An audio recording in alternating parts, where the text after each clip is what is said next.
Good evening. This is Newsline, and I'm Claire Adelabu Abdul Razak. You know what? Nigeria is doing it again, giving us premium suspense. It's 1-1 as the second half kicks in. I'm talking about, of course, the playoffs in the World Cup. And our hearts right now are in the gym, literally. But I'll save the details for you in the news with Bade Adelaye. But tonight, we will serve you again with surprises that the heart can carry and the power of letting go. So, what do you do when life treats you well and words can't just carry, the feelings? Guess what? What happens after that? We'll follow the rhythm that makes life move in ways you never expect. Now, some of us have had those eerie experiences that send shivers down our spines. Tonight on Newsline, our correspondent will take us into the shadows of moments that make even the skeptics pause and wonder. This is your captain welcoming you aboard Newsline flight 9:00 p.m., departing from the network service of the NTA and en route across Nigeria. Our first stop tonight will be the newsroom, so please fasten your seatbelts. We're cleared for takeoff.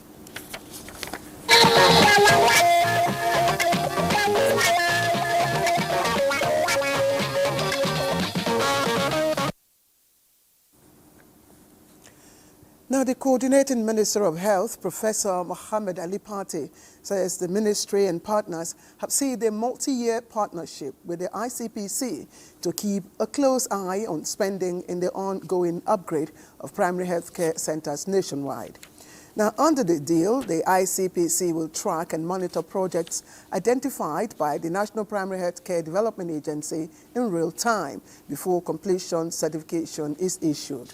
Professor Pate also notes that hundreds of performance and financial management officers are already on ground in all local government areas, working alongside the 774 National Head Fellows recently commissioned by President Bola Ahmed Tinubu.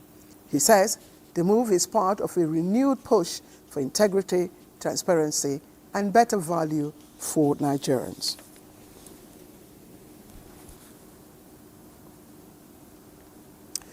Now, at an epoch-making event that demonstrates recognition for excellence, dedication, and service to his people, Da Michael Hess was coronated in River State, a title that bestows on him a great responsibility as the chief custodian of the people's culture, unity, and value of the great people of Plateau State.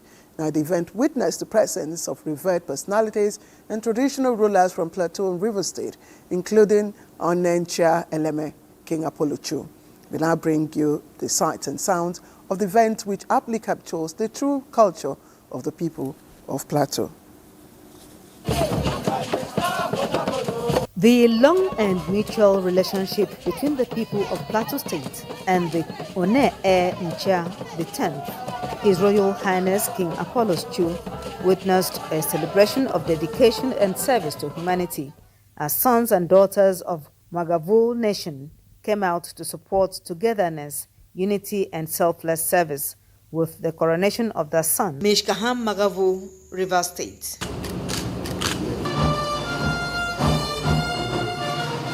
President, Mangu Local Government Traditional Council, His Royal Majesty Da John Putmang Herose, appreciates King Apollos II for his support and peaceful disposition, which is promoting harmonious relationship with the people of Plateau State. That today you are one of the chief children, you are one of the chiefs. So if there's anything, please make sure you discuss with him, seek his advice. The One Ncha the 10th, His Royal Highness King Apollos II, affirms his commitment to the unity of Nigeria and support to the people of Plateau State, promising to continue to create an atmosphere of peace and unity. Continue to see that we all work with you and we all stay well in our great river state, and most especially in the Leme Kingdom here. We only want to wish people that we all want to talk to their children, let them not engage themselves into anything that will cause trouble, so that our hand will not be tight, will be of help. I want to thank the Magavo people for giving me this honor of establishing the stool for Mishkaga Mogavo. And we saw what it meant to serve. And I want to commit and to say, I'll serve according to the best example I've seen.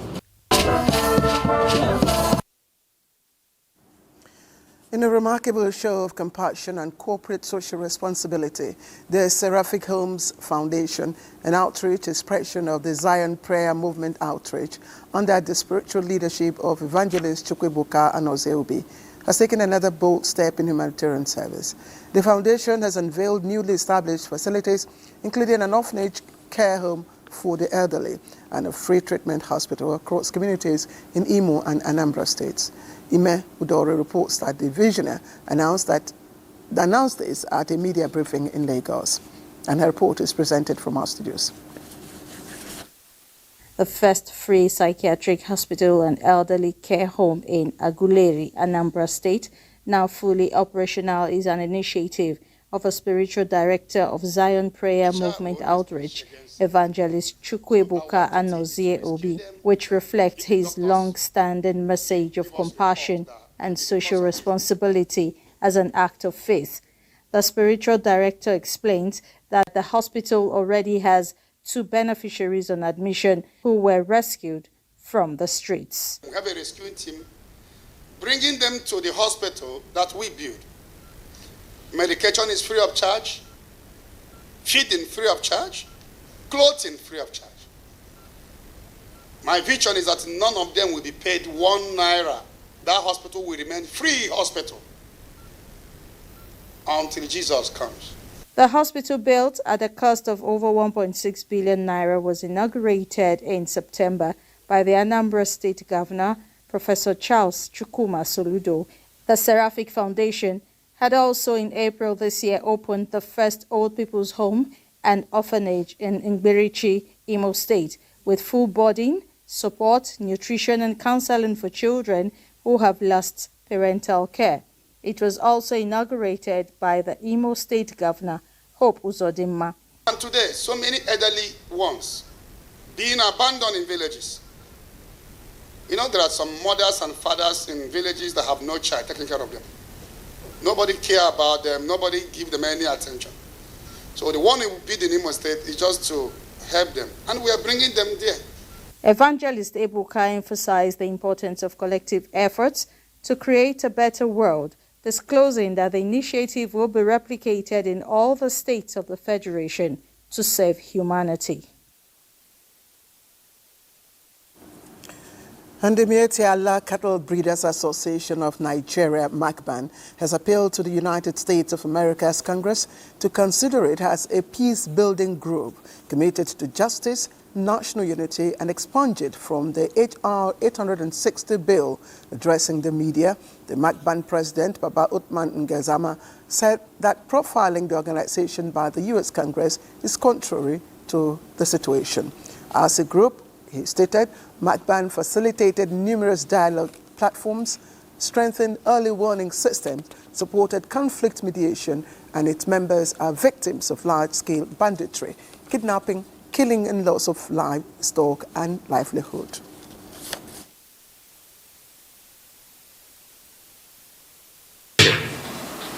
MACBAN affirms its dedication to peace, justice, and national unity. We will continue to work with security agencies, development partners, and government to address the root causes of conflicts and ensure that hardened and farming communities coexist in safety and mutual respect. In other news, the Department of State Services has arrested a suspected major arms supplier, Musa Abubakar, in a targeted operation that crippled a key weapons supply network tied to terrorist attacks in Plateau State and other parts of northern Nigeria.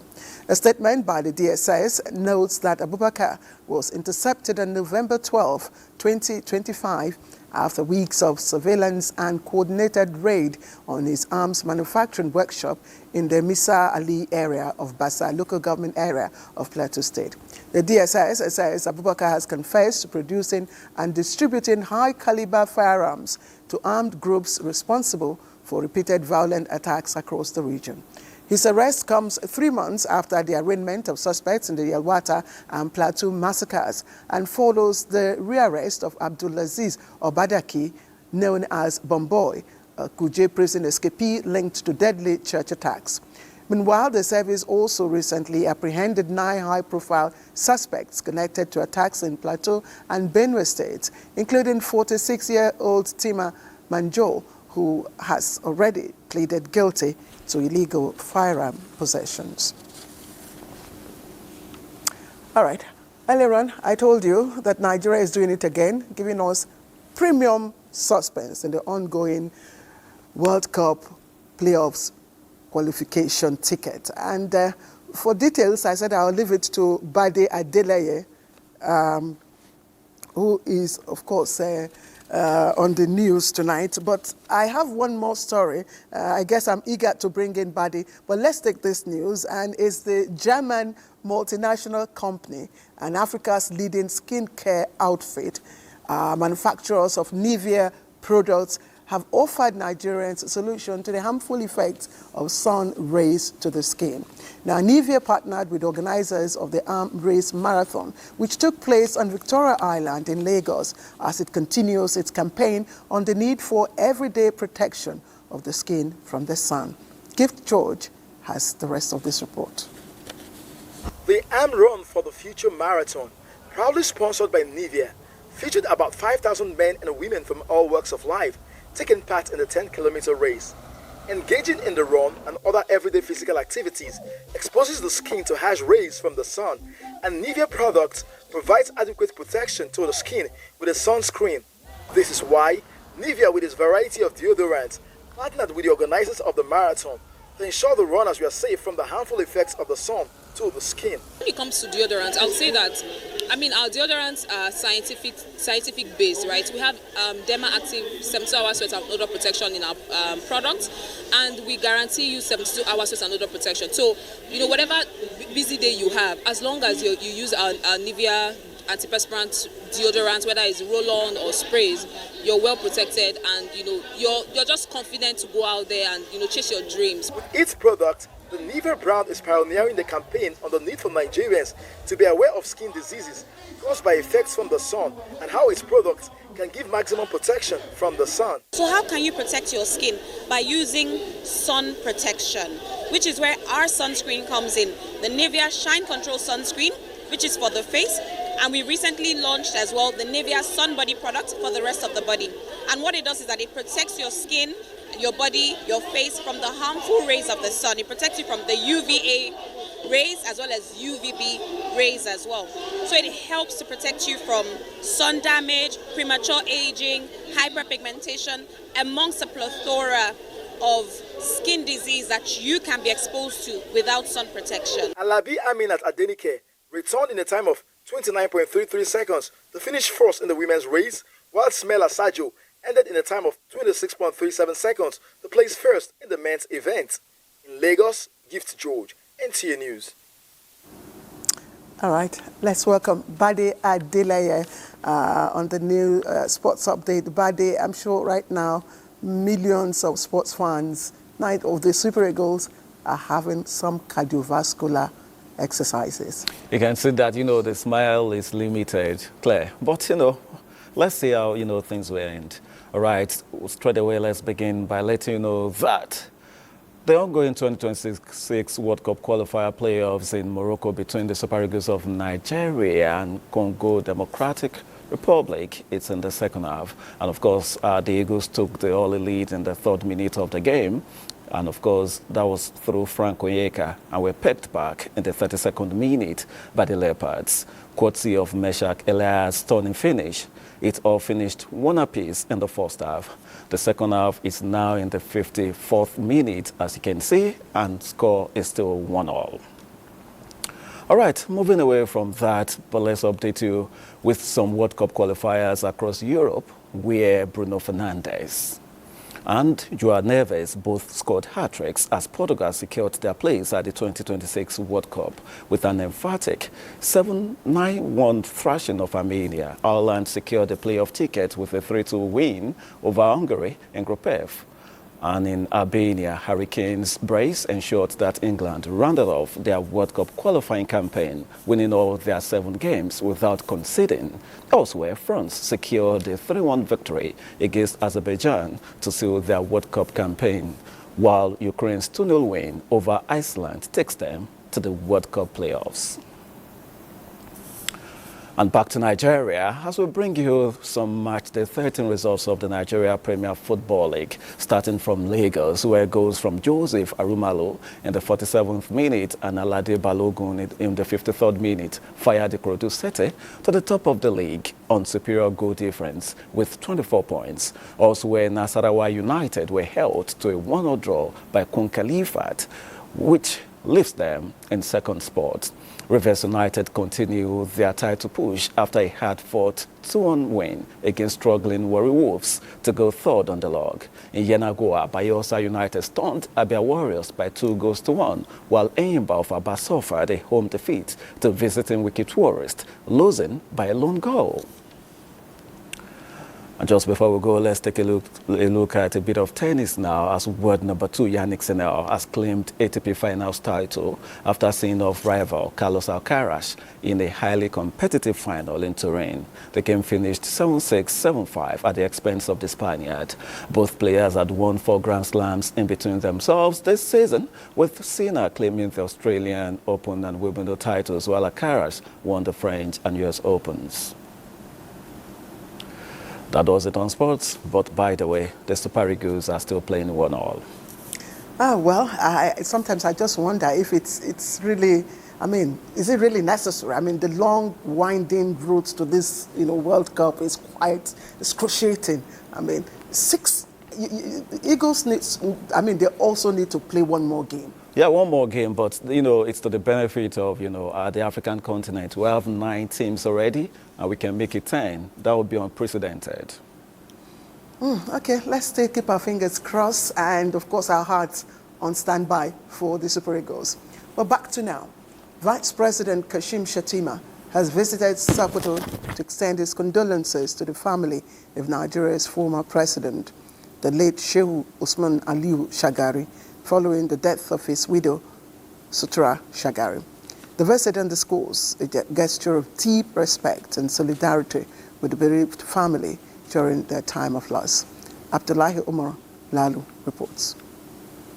The Vice President was received at the Sultan Abubakar III International Airport, Sokoto, by Governor Ahmed Aliyu and other top government officials. At the residence of the deceased, Vice President Kashim Shettima said he was in Sokoto on behalf of President Bola Ahmed Tinubu to condole with the Shagari family and the people of the state over the death of Hajia Sutura. He prayed Allah to forgive her shortcomings and grant her Jannatul Firdaus, describing her passing as a loss to both Sokoto and the nation. May Allah grant her soul eternal rest and reward her with his Jannah Firdaus. And may Allah also grant the family the fortitude to bear the irreparable loss. Governor Ahmed Aliyu described the visit as a remarkable show of love and solidarity. He thanked the Vice President for identifying with the state in its moment of grief and prayed for Allah's guidance. We thank you for your coming. We pray to Allah subhanahu wa ta'ala to reward you. Aged 89, Hajia Sutura Shagari, the last surviving widow of the late president, is survived by children and grandchildren. The delegation then proceeded to the residence of Senator Aliyu Magatakar Dawamako ahead of the Vice President's return to Abuja. In Sokoto, Abdullahi Omar Ilalu, NTA. And Islamic scholars joined family members, associates, and professional colleagues to pay the last respect to one of NTA's finest sports reporters and former chairman NUJ FCT Council, late Ndamadu Sule. At a 3-day prayer, Tokwe Alabi reports that his life and times reflected deep commitment to service and integrity.